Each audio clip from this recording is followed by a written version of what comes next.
Assalamualaikum warahmatullahi wabarakatuh. Teman-teman, kembali lagi di channel YouTube saya, Khairun Imam. Gimana nih kabar kalian? Semoga kita semua selalu diberi kesehatan, kemudahan, dan juga limpahan rezeki dari Yang Maha Kuasa, teman-teman ya.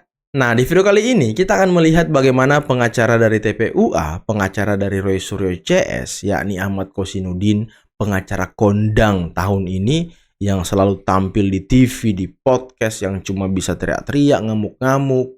Ya, sebenarnya saya juga sudah malas teman-teman ngebahas orang ini. Cuman, saya mendapatkan sebuah video di mana Kosinudin ini sedang curhat. Dia pernah diusir dari DPR. Entah karena dia mau bikin ribut, mau bikin gaduh di sana, atau mau membuat tuduhan omon-omon terkait dengan ijazah palsu Pak Jokowi. Nanti kita simak videonya yang mana kira-kira yang pas teman-teman ya. Selain itu, saya juga punya sebuah tayangan yang sangat luar biasa dari Bung Fahri Hamzah, di mana beliau ini sedikit membongkar sedikit rahasia kecil dari Bapak Presiden ke-7 Joko Widodo. Dan Pak Jokowi di video ini juga memberikan sebuah pesan kepada kita semua yang nanti kita simak pesannya seperti apa ya. Dan lagi teman-teman, ada video di mana Bang Tri, tahu kan Bang Tri siapa? Penulis buku omon-omon, buku sampah Jokowi Undercover itu, yang sekarang ngemis-ngemis minta donasi, minta duit mungkin karena duitnya udah habis. Dia keluar dari penjara, nggak ada kerjaan. Ya sekarang ditinggal orang-orang terdekatnya dan termakan sumpahnya sendiri. Yang lagi-lagi dipermalukan oleh Razman ketika tampil di TV. Kok bisa-bisanya orang seperti ini diundang TV gitu. Oke, sebelum kita mulai videonya, jangan lupa like, subscribe, dan share. Dan tanpa perlu berlama-lama lagi, mari kita mulai videonya berikut ini.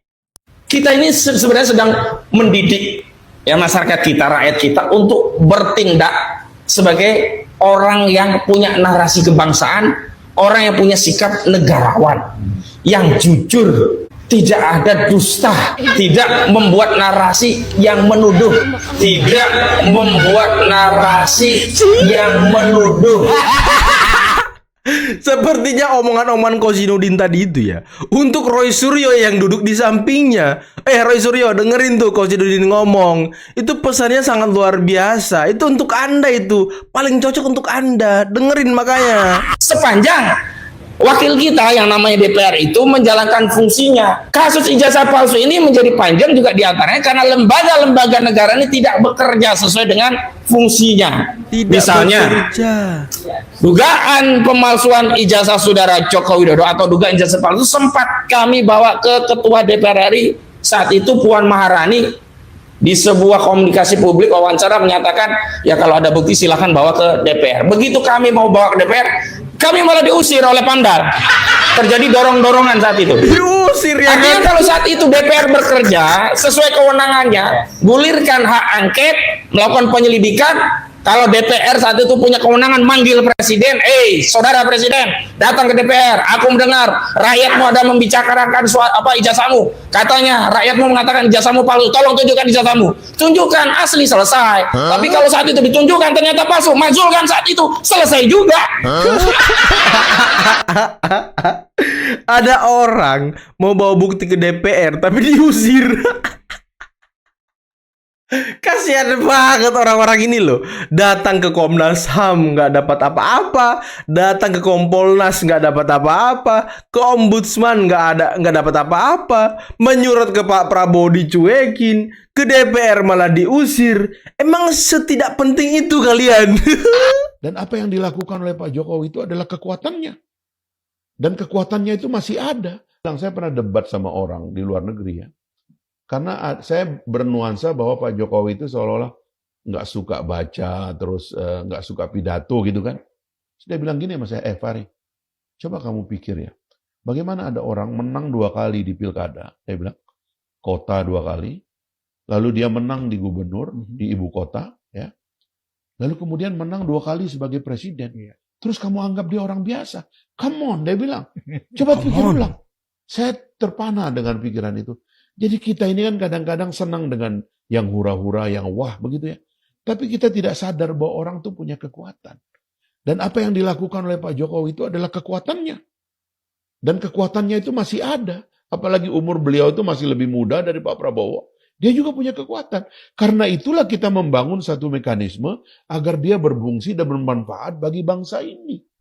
Buat saya masyarakat bisa menilai apakah logik ya seseorang Pak Jokowi ijazah SD-nya palsu, SMP-nya palsu, SMA-nya palsu, S1-nya palsu, Baca anaknya dulu pun buku palsu. saya dong. Jadi terlihat Sudah dari baca sini. buku saya belum? Terlihat dari sini. Sudah baca buku saya ini belum? bukan mencari kebenaran. Ini lebih kepada untuk mendiskreditkan Pak Jokowi. Jadi Lah iya, buat kami sudah baca buku saya belum? itulah yang terjadi dan intinya Pak Jokowi Belum loh. tetap akan menghadapi satu persatu semua Belum loh. dokumen diajukan. Lebih kurang itu. Buku sampean Ya. betul, lebih Ya. kurang itu kan penelitian. Dulu Ya. kan dari Anda dalam pembelaan Ya. saya melakukan penelitian dan Ya. jadi buku. Iya. Ujungnya vonis. Ya. Ujungnya vonis. Sudah baca buku saya belum? Sudah baca buku saya belum? Belum tuh. Siapa yang mau baca buku sampah kayak gitu ya kan? Isinya pun nggak jelas.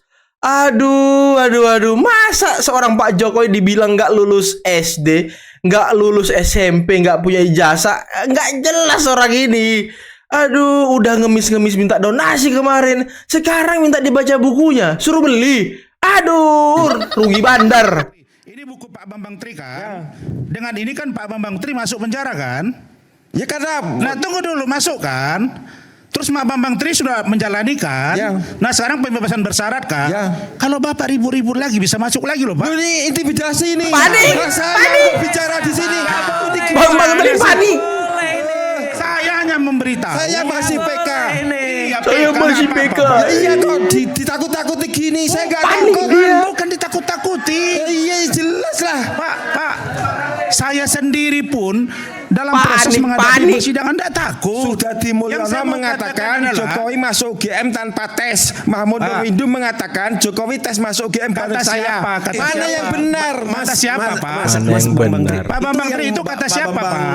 Sebut tadi nama-nama Ya, itu. ya. Itu dari siapa? Pak Bambang Tri hadirkan nggak di pengadilan dulu? Iya saya hadirkan. Bukan. Terus diterima nggak oleh hakim pada saat itu? Lah iya, adanya kenapa nggak diterima gitu loh? Pak Ade. Iya, ya maksudnya saya nanya. kok Udah, bisa udah, jangan harusnya bicara nggak itu. bebas Gini, kan? gini. Gimana? Dia kan Makanya- dengan saksi yang ada, ya kan? Kan nggak dihukum. Saksinya palsu semua itu Jokowi. Aduh, Lah, gini lah. Pak Bambang Tri. Ini Omongannya saksinya palsu. Astagfirullah. Tadi dia bilang, jangan takut-takuti saya tidak takut. Ya Anda memang nggak takut, tapi kok ya takut lapar gitu. Anda takut lapar kan? Makanya minta donasi kemarin. Aduh, dia bilang Pak Jokowi nggak ada ijazah SD, nggak ada ijazah SMP. Tapi dia dapat informasi lagi tadi, katanya Pak Jokowi itu masuk UGM tanpa tes karena berprestasi. Kemudian ada juga informasi yang dia dapatkan, Pak Jokowi itu masuk UGM melalui tes. Gimana logikanya gitu? Anda bilang Jokowi tidak punya jasa SD, tapi kok bisa tes UGM? Hah? Anda membantah isi buku Anda sendiri namanya kalau begitu Bang Tri. Aduh, kok bisa-bisa aja gitu. Orang yang ngaku-ngaku S3 kayak Roy Suryo, Rismon ya walaupun diragukan si Rismon ya kan, si Tifa, adapun yang bergelar profesor-profesor itu, kok bisa-bisanya percaya sama omongannya Bang Tri? Ini kan kocak. Ini ngawur orang ini teman-teman. Aduh, saya nggak takut. Dia nggak takut penjara tapi takut lapar. Nah makanya kalau Anda takut lapar ya masuk lagi biar makannya gratis gitu ya kan. Dari awal sudah menilai, mohon maaf nih, Bang Resul dan Bang Rismon, memang sudah subjektif dalam tanda kutip membenci Pak Jokowi. Jadi atau tidak objektif. Bagaimana mungkin barang ini kami pertunjukkan lalu mereka melakukan kajian sementara sudah subjektif. Karena kami sudah mengikuti juga perjalanan. Tapi kalau untuk lembaga-lembaga objektif kita berikan. Misalnya lapor minta kita serahkan. Sekarang bahkan dilapor kedua kali loh. Diambil lagi oleh Polda, dilapor kedua kali dan dibandingkan dengan ratusan ijazah maupun skripsi lainnya. Tidak hanya Fakultas Kehutanan di tahun yang sama, juga hukum, ekonomi, teknik untuk lebih menguji. Karena kan waktu keluar hasil lapor yang di Baris Krim di-challenge oleh teman-teman. Semua challenge-nya kita catat, dijawab lagi dengan pengujian saintifik dan mungkin nanti pada saatnya bisa diakses oleh teman-teman ya di tingkat penyidikan. Lalu saya mau komentari sedikit terkait dengan sekarang melebar sesuai topik yang melebar ke Gibran. Sebenarnya secara pengetahuan logika umum lah atau common sense ini kan menjadi ridiculous gitu.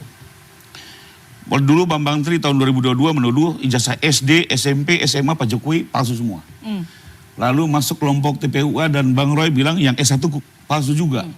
Sekarang ada lagi mantunya palsu juga. Kok masa bisa sebegitunya gitu ya, setega itunya gitu ya. Jadi biar juga publik bisa menilai gitu. Apa yang selama ini dilempar ini, isu ini, apakah memang untuk mencari kebenaran atau memang sekedar memojokkan Pak Jokowi. Oke, kenapa setega itu ya? Ketiga Mbak, di satu lagi yang saya tambahkan bahwa selama ini kami juga nggak buat gaduh Mbak. Waktu tahun 2023 Pak Jokowi digugat oleh Bang Egy Sujana, selesai putus, kami pikir setelah Pak Jokowi pensiun selesai. Beliau sudah dengan anak cucu di Solo, tahu-tahu akhir tahun kemarin teman-teman TPU bikin laporan di Barreskrim. Setelah itu masuk lagi gugatan di Surakarta, masuk lagi gugatan di Sleman. Masuk lagi gugatan CWS lagi nih oleh Bang Zuban. Masuk lagi sekarang gugatan untuk Gibran gitu ya. Bahkan kami di RP lagi oleh Bang Roy Suryo di Polda. Pak Jokowi tidak reaktif. Ya, menghormati semua hak hukum dan beliau sebagai warga negara mengikuti semua proses. Oke. Ya. Artinya, tapi buat beliau apa? Karena beliau yakin ijazah ini benar adanya. Jadi beliau sendiri tidak akan gentar gitu ya, tidak reaktif juga gitu ya. Digugat. Jadi ada yang terlihat dari sini siapa yang buat Termasuk gaduh. yakin dengan ijazah Mas Gibran begitu ya. Saya sapa dulu Bang Subhan karena sudah bergabung bersama kami. Maksudnya poin adalah siapa yang buat gaduh di sini terlihat publik bisa menilai. Oke. Nah iya, siapa yang buat gaduh ya mereka-mereka ini, teman-teman gerombolan-gerombolan pembenci ini. Setiap hari konferensi pers, setiap hari kesana kemari, entah kemana-mana dia, entah ke lembaga negara mana lagi yang belum didatangi mereka. Habis itu konferensi pers, marah-marah di situ. Emang gak jelas orang ini. Katanya penelitiannya dia udah yakin ijazah Jokowi palsu. Ya tapi minta perlindungan. Ya minta perlindungan apa sih? Kalau memang kalian yakin dengan penelitian kalian, ya hadapi nanti di pengadilan. Buktikan di pengadilan. Itu baru gentle. Jangan konferensi pers kesana kemari kalian. Melihat perjalanan cukup panjang seperti ini, ya kita kan membuat sebuah kajian dong. Boleh dong orang membuat kajian.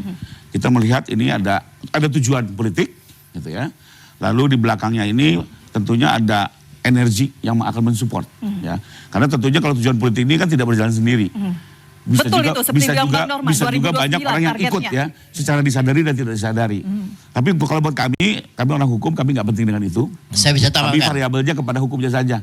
Satu persatu gugatan ini kita hadapi. Terakhir juga persetujuan Pak Jokowi kan, jangan sampai suatu saat juga yang etes. Ya kalaupun itu terjadi, saya akan hadapi satu persatu. Statement beliau seperti itu. Artinya beliau tetap akan mempertahankan apa yang beliau yakini kebenaran yang selama ini dijalani, dan semua upaya hukum akan dijalani satu persatu. Selamat siang semuanya.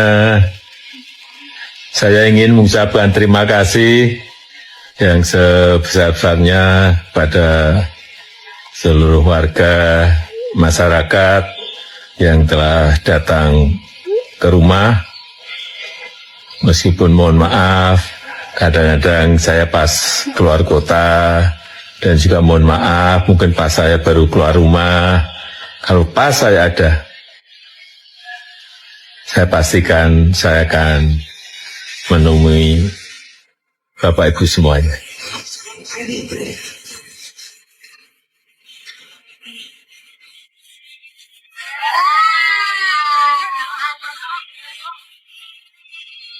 Rame banget ya rumah Pak Jokowi ya. Sampai sekarang loh, rame banget teman-teman. Orang berkunjung untuk minta foto, Dan salaman. hari ini, terima kasih saya kedatangan tamu rombongan dari Kupang, Nusa Tenggara Timur, NTT. Wih, dari Kupang. Oke teman-teman, itulah tadi beberapa video yang bisa kita simak pada kesempatan kali ini. Dan saya geli banget ngeliat Bang Tri loh. Entah kenapa teman-teman, saya muak banget lihat orang ini. Nggak jelas gitu. Sudah baca buku saya belum? Belum tuh. Aduh. Terus kalau kita mau baca harus beli itu.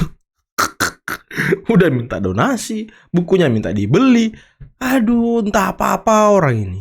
Diundang di TV. Ini apa sih motivasinya Aiman ngundang Bang Tri ini? Nggak jelas loh.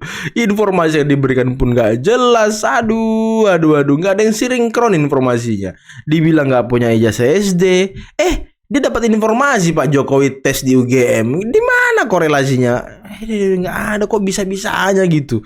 Orang-orang ini percaya dengan Bang Tri. Dan mereka ini kan mengusik-usik ijazah Pak Jokowi itu. ya awal mula sumbernya itu dari Bang Tri. Ini kan nggak jelas ini orang dari mana datangnya, entah siapa orang ini. Aduh, dibui pun karena bukunya, buku omon-omonnya. Dan tadi saya tidak takut. Saya tidak takut.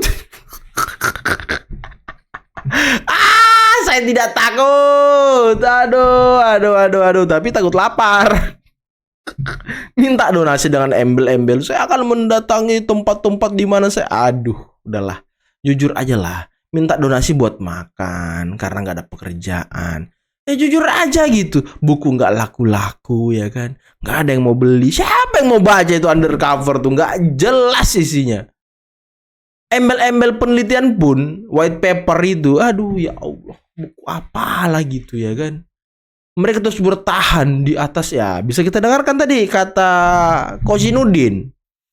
Jujur, jangan menuduh. Dengar tuh Roy Suryo, Rismon. Harusnya kalian dengar kuasa hukum kalian itu ngomong. Ya walaupun dia diusir dari DPR ya kan.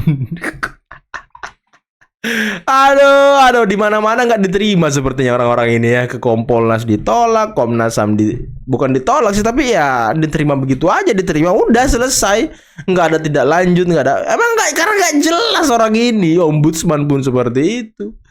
Aduh, ya Allah. Dan tadi, wah, Bang Fahri Hamzah membongkar seperti apa kekuatan Pak Jokowi ya. Ya banyak yang tidak sadar teman-teman. Pak Jokowi itu adalah salah satu-satunya sipil yang berhasil memimpin Indonesia selama 2 periode loh. Setelah reformasi tentunya kan. Gus Dur almarhum nggak sampai 1 periode. Siapa lagi ya? B.J. Habibie almarhum juga nggak sampai 1 periode. Megawati nggak sampai juga. Pak SBY, nah ini Pak SBY dari militer, berhasil 10 tahun kan. Yang 3 sebelumnya itu sipil, nggak ada yang berhasil. Pak Jokowi sipil, berhasil memimpin 10 tahun, terpilih 2 kali sebagai presiden. Bahkan beliau win streak loh, menang wali kota 2 kali, nggak pernah kalah. Menang gubernur sekali, lawan incumbent waktu itu. Lawan Pak Prabowo di Pilpres 2 kali. Luar biasa loh beliau ini.